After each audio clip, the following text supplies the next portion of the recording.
Successful interior design is underpinned by a few basic laws that govern space, light, colour, materials. And I think that lighting is probably the most fundamental. You can use lighting to make a big statement. You can take a dull, soulless room and turn it into somewhere vibrant and exciting. Or you can make a serene, relaxing, calming space. But to understand lighting, you have to understand that it's more than just switches, sockets, plugs, and bulbs.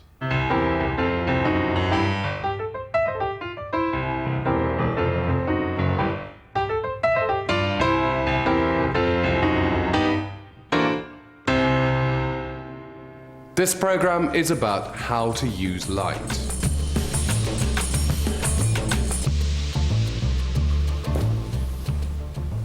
There are two aspects of lighting you need to bear in mind before starting a design scheme. The first is making the most of daylight. Natural light enriches our homes, and by understanding its effects, you can transform your surroundings and, believe it or not, your health.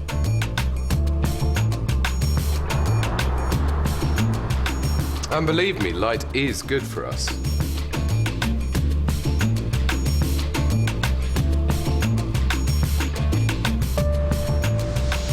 Science has proved that humans are drawn to light in much the same way as plants grow towards the sun.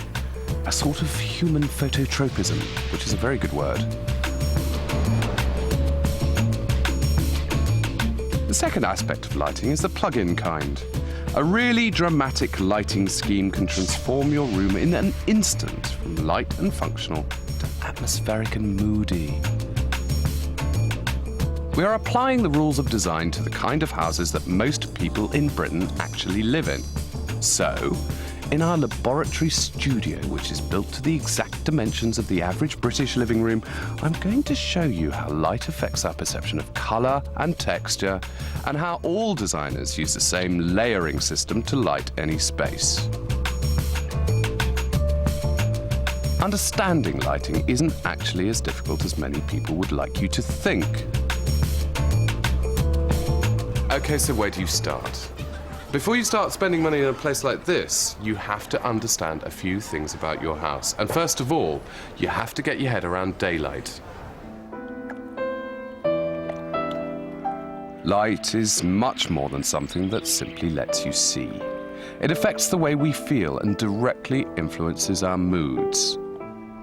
Expressions such as feeling in the dark or being in a black mood, or of course, seeing the light, are essential for our understanding of the planet. As a species, we now spend more time indoors than ever before. In fact, for some of you, that's as much as 90% of your day. We're very sensitive to the amount of light that's in our environment. We find gloomy rooms difficult to live in. We don't see as well in them, and that makes us feel uncomfortable. It may be something very primeval. There might be a adder hidden under the bookcase, as far as we're concerned. If you're in a light environment, you tend to be happier, you can see better, you tend to be more comfortable. And that's because it's what we need to survive. The Italians have the most fantastic expression. A house where daylight doesn't enter is a house where the doctor will soon come. Some houses like this so elegantly and successfully maximize daylight, but it wasn't always like that. Daylight can be a problem for a lot of houses. Because the majority of us live in houses built before the last war, built for another generation, they are, on the whole, dark and often badly lit spaces. Houses like this. You know, this house is so typically Victorian. It's got a front door facing north and a back door facing south, which means that, I mean, pity the poor rooms at the front. Look, the daylight is so feeble. So how can we maximise the light in here? There are architectural elements around the window that can be used in our favour. These slanted flanks will actually direct and funnel light into the room, which is good. But of course all of this big, scary secondary glazing is absorbing an enormous amount of light. One of the most straightforward things you can do if you want to maximise light in a room is make sure there's not too much going on around the window. Let the light come through as uninterrupted as possible. A big mirror in here would make a huge difference, particularly right slap bang there. That print is very, very interesting. Look at it. It's all about the effects of light. I think the people that live in here are aware of the fact that this is a very dark room. And that picture's become almost like a window through into a bright, sunny space. I want to make this their bright, sunny space. In fact, the changes in here can be effected without even flicking a switch. Please walk this way.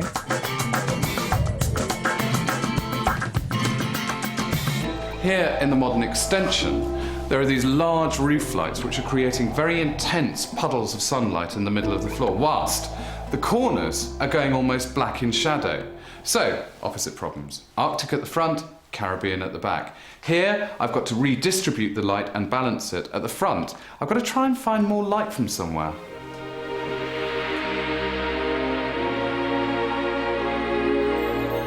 Okay, so having too much light in a room in this country is a pretty unusual problem to have.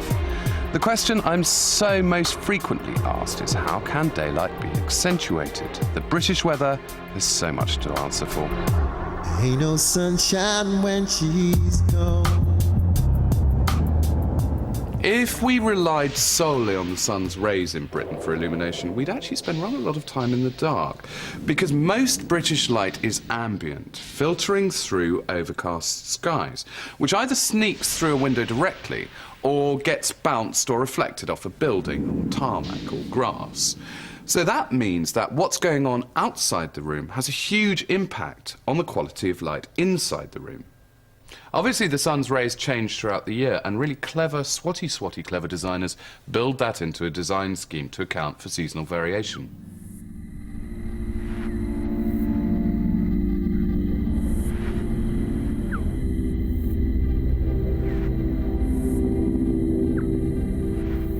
This is a facility used by architects to study how daylight enters a building at various times of the year.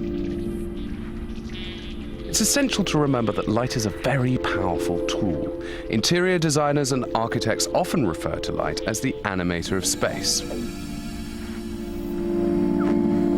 The sun is simulated by that lamp there, and then there are 270 other lights which create background diffuse lighting like the sky. So, I'm hoping that with a model of the Victorian house, in this context, I'm going to be able to understand exactly how daylight affects the space at different times of year.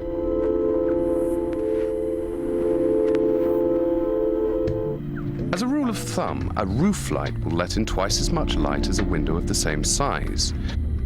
My concern about the harsh pools of light created by the two skylights seems to be confirmed. Here, at midsummer, with the sun at its highest, the problem is most obvious.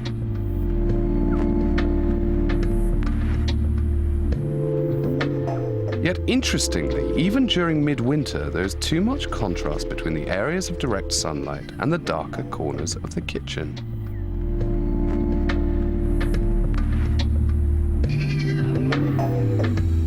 It's important to remember that although the eye can see in a wide range of light levels, we feel uncomfortable in high contrast lighting. Now, you at home can learn nearly as much about how daylight affects a room by simply watching the way the sun moves around. Obviously, it just takes time.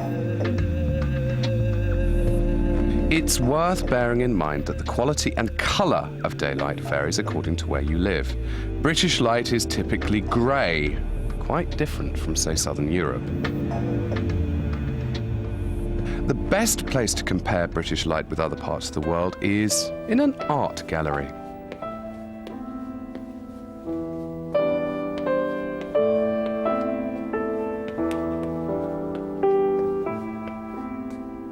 As an interior designer, I've always found looking at paintings quite valuable. If nothing else, when you look close, the little spots of colour are almost a recipe that the artist has used to achieve the finished effect of creating light. And it does go to show that a south-facing living room in London or Paris is going to have a completely different quality of light to it than a south-facing living room in, say, Rome or Naples. For centuries, one of the most important parts of an artist's job was analysing and then capturing light. In this painting, there's a feeling of lightness and brightness, but it's all very chilly. It's obviously rather northern. In fact, this is Turner's take on Margate. But meanwhile, further south in Avignon, and look, it's beginning to feel a lot warmer, a lot more colourful. And then, for goodness sake, the countryside just outside Rome, and it's a gaudy explosion with blue skies, purple mountains, and dark, richly coloured shadows. So a colour like this, ravishing in the warm, clear light of Naples, is actually going to look really rather muddy somewhere grey and dark in Britain, like Margate. In our north-facing Victorian terrace that gets no direct sunlight in the front at all, I have to be very particular about the colour I choose. It seems quite straightforward to say that colour's going to play a big part, but in fact, there are some colours that are so badly behaved towards daylight, and they're the reds and the oranges and the browns and the blacks. They hold daylight like a sponge, refusing to bounce it back into the room. Whereas other colours, paler colours like pale green, pale blue, pale lilac, they're very good with daylight. They amplify it, they reflect it. There is science at work here. Watch this. Each colour has a particular light value based on the amount of light absorbed or reflected. And remember, light is not white because, As Sir Isaac Newton discovered, light, although it looks white, is in fact made up of red, yellow, green, blue, indigo and violet. The spectrum. So, what this means is when light hits, say, a highly saturated red wall, most parts of the spectrum will be absorbed, except the red, which is reflected. And that's why colours like this tend to close a space down. As a rule of thumb, the lighter the paint, i.e. the nearer to white it is, the higher the reflectance value will be. The green I'm thinking about for the Victorian front room has a lot of white added and therefore has a high light value. Well, I'm very pleased to hear that pale green is part of the well-behaved colour palette, because pale green is the colour for here. I've got pale green detailing on the tiles around the fireplace, and it seems rude not to actually use that as the theme for the room. Coordination. When you think about it, there's an awful lot of floor in a room, and the choice of what you put on the floor will affect how light or bright the room is. I mean, look at here. North-facing window, north light feebly trickling in, but it's coming in at an angle and hitting the floor at about this point. If there was something reflective there to then shoot the light round the room, we'd be maximising the little bit of light that we've already got. A carpet would be a disaster. Carpets are soft, absorbent objects made of thousands of tiny filaments that hold the light in. The surface finish, by which I mean matte or gloss, obviously has a significant influence. A matte surface will scatter light in all directions, whilst a gloss finish will reflect light directly up onto the walls and ceiling. For the south-facing kitchen at number 211, I've chosen a black slate floor with a matte finish, because I want the light from the skylights to be diffused, not reflected by the floor. Whilst in the sitting room, I'm going for a high gloss finish on the dark floorboards to reflect the soft northern light. Mirrors have a huge impact on a lighting scheme. By reflecting daylight, they amplify the amount of light in a room at the same time as creating tricks and illusions that please the eye. So the more reflective surfaces in here, the more light. Nice great big mirror opposite the window is going to bounce the light straight back into the room. And then, tip picked up from the Georgians, where we've got the diagonal flanks either side of the window, narrow panels of glass to intensify and reflect the feeble northern light. You have to remember that the Victorians really didn't trust daylight. In fact, as far as they were concerned, it was something that came into their rooms and faded their carpets, or worse, turned their ladies odd shades of brick. In fact, you know, if you ever saw a Victorian lady with a suntan, she's more than likely a prostitute. So they made these great big barriers between them and daylight, heavy swags, tassels, fringes, anything they could use to get in front of the window and stop daylight coming in. So I need to bear all of that in mind. If I want to maximize daylight, I need to keep it bright and fresh with as little pattern as possible. These days we know so much more about the importance of light for our well-being. Over time, our bodies have adapted to the cycles of the sun, and our biological clocks follow the cycles of light and dark. The nerve centers in our brains are stimulated by the amount of light entering our eyes. Light affects our whole central nervous system, which affects how excited or relaxed we are. It also affects the pineal gland, which is responsible for the production of a sleep hormone called melatonin. And as such, it sort of makes us awake, as opposed to being in a sleepy state. Over the last 20 years, Byron Michaelides has researched the link between light and our emotional makeup, in particular the condition called seasonal affective disorder, commonly known as SAD. The research looked at how different light levels and working environments affected people. By measuring the distance from the source of natural light, data was collected from 2,000 people in 4 different countries over the course of a year. The report concluded that when humans are deprived of light, they become depressed and lethargic. We actually have found that SAD really exists, because it affects 11% of the population in England and Sweden, whereas in Saudi Arabia and Argentina is almost negligible. It only affects 1% of the population. See, I told you light was important. I told you there was more to light than met the eye. And it's not just daylight either. Let's go into the fabulous world of electric light.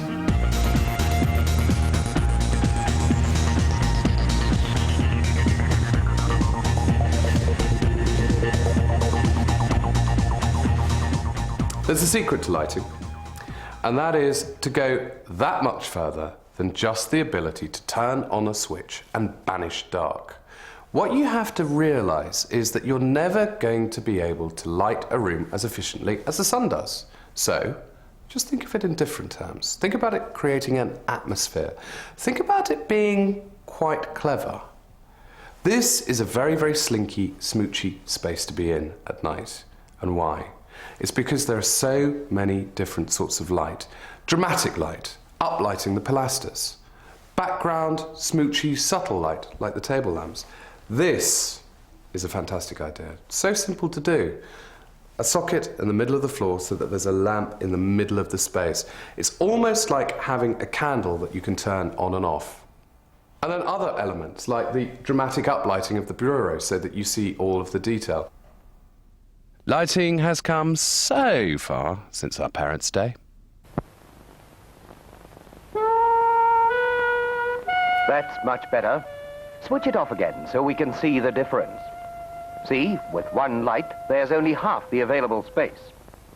Without light, you can't really relax. There's more space in more light. And while we're at it, why not use Philips lamps? Philips lamps are good value. Philips lamps make cheerful homes. Nowadays, most designers use the same rules to light any space. All of these rooms rely on the same method of lighting, and it really isn't that difficult to understand. Stand by for your tutorial on the 3 layers of lighting.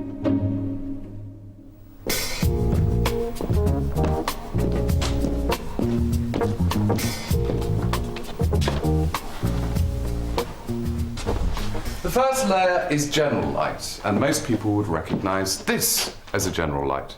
Rather an unlovely light, which is why it's a surprise it's still a legal requirement in new build houses. It goes back to the days when you used to hang your gas lamp in the middle of the room. Now, anyone that still lights a room like this with one bulb in the middle of the space and is feeling a little bit depressed at the moment, I'm afraid it's your own fault. There are far better, far more versatile ways of creating general lighting.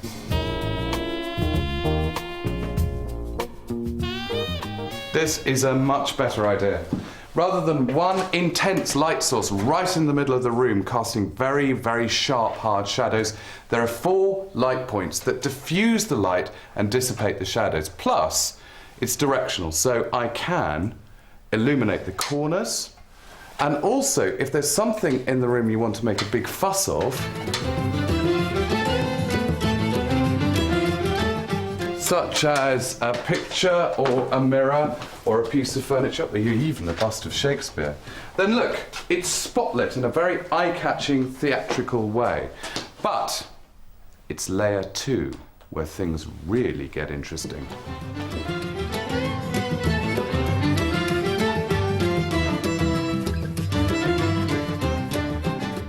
The The second layer is accent lighting, anything that creates mood, that creates atmosphere, that creates pools of light. And it's very diverse. It can be wall lights, picture lights, table lamps, or even candles. Where would you like this light? Right, that needs to go bang by that armchair. Because that is the third layer, task lighting, illuminating an area where you have a specific function, in this case, sitting comfortably and reading a book.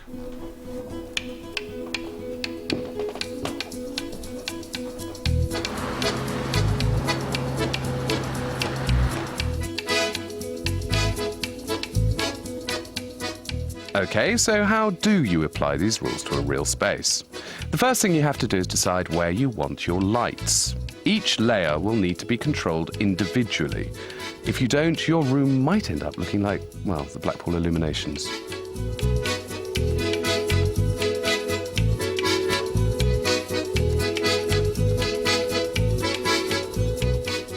Before he starts work, your electrician is going to need one of these, a lighting plan, so that he knows exactly where you want to put the lights.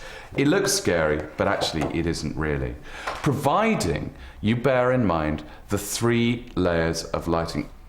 I have a specific problem in this space, which is that I need to rebalance the light. I need to distribute the light much more evenly around the area. So I'm going to use a series of small downlighters to create puddles of light. This is ideal for a kitchen. The last thing you want to be doing is casting a shadow over what you're cutting or what you're stirring. Like a lot of large kitchens, there's enough space to eat here as well as prepare food. So there needs to be an alternative layer, a mood layer, that gives a lovely convivial atmosphere. And that I'm going to achieve by wall lights and also some table lamps on the work surface, which is an important point. It's a big area. I don't want pinpoints of light. It needs to be spread. The next thing you need to consider is the bulb. Just as paint comes in lots of tones of white, artificial light comes in many contrasting shades.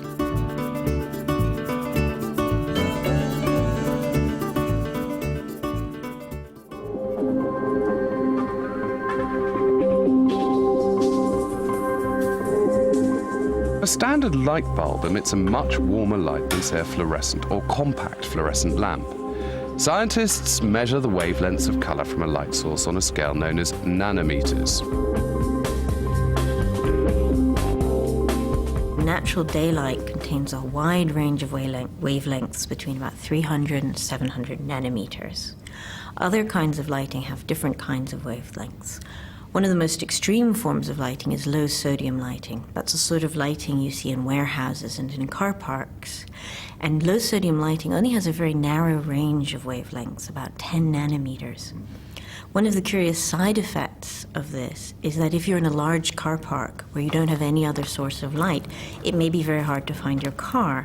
Because you've only got a very narrow range of wavelengths, that makes it impossible to distinguish different colors, and all the cars look grey. Okay, so if sodium street lighting is the lowest of the lighting low, what is on the path of righteousness? What is on the side of light? These boys. Low voltage downlights were originally designed for use within shops during the 1980s because they are brilliant at reproducing colours faithfully. They're now used widely in houses and they're brilliant in kitchens and bathrooms because not only do they emit a clean working light, I think they come quite close to daylight.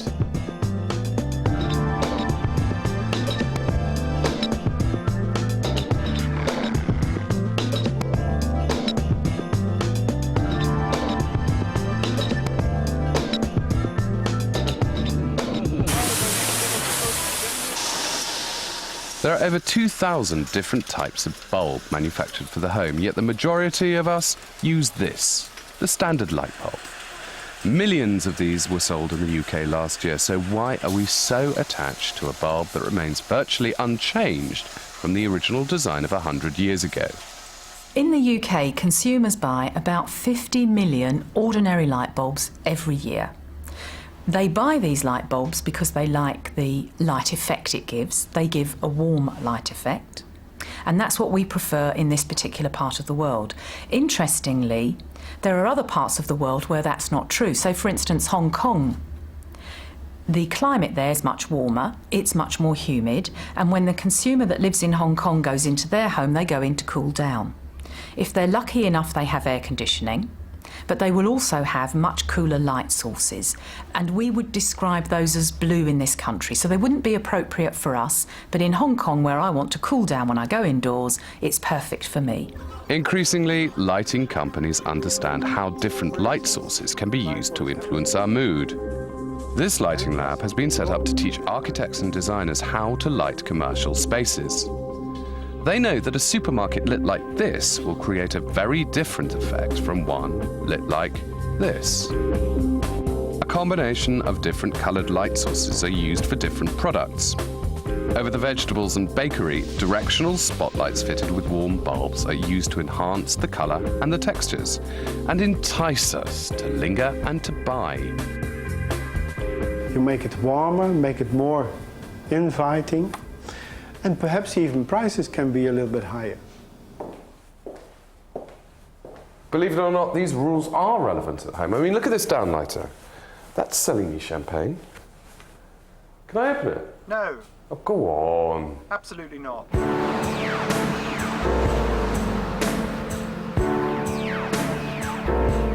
Back at 211, my design is complete. And light now does what light does best, creating an atmosphere. Lighting in here is about simplicity. It's about back to basics. It's about creating this kind of mood, this kind of atmosphere where you can sit, you can relax, you can enjoy the food, enjoy the conversation. But in an area like this, you need the right kind of lighting to be able to prepare the food in the first place. And why not indulge the space here? Create a little area where you can sit and read a book.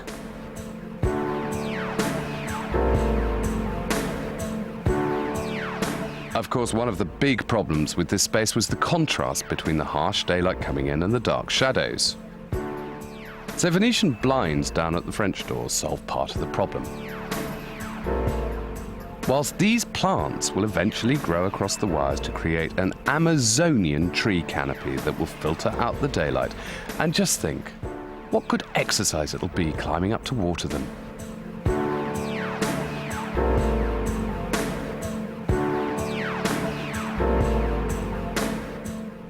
And so welcome to one of the most hard-working interior design schemes in the history of the world. Everything in this room has been specifically designed to capture, reflect, augment, bounce back every single last juicy little drop of available daylight. And let's face it, it's pretty mingy coming in here. So as a result, there are going to be accents of artificial lighting, or otherwise you won't be able to see what you're doing. And if nothing else, well, thank heavens for mirrors.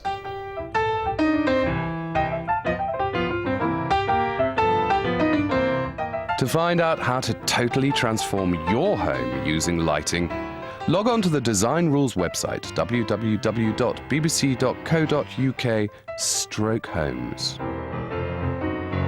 In the next Design Rules, we look at the touchy, feely world of texture and how pattern can be used to please the mind and the eye.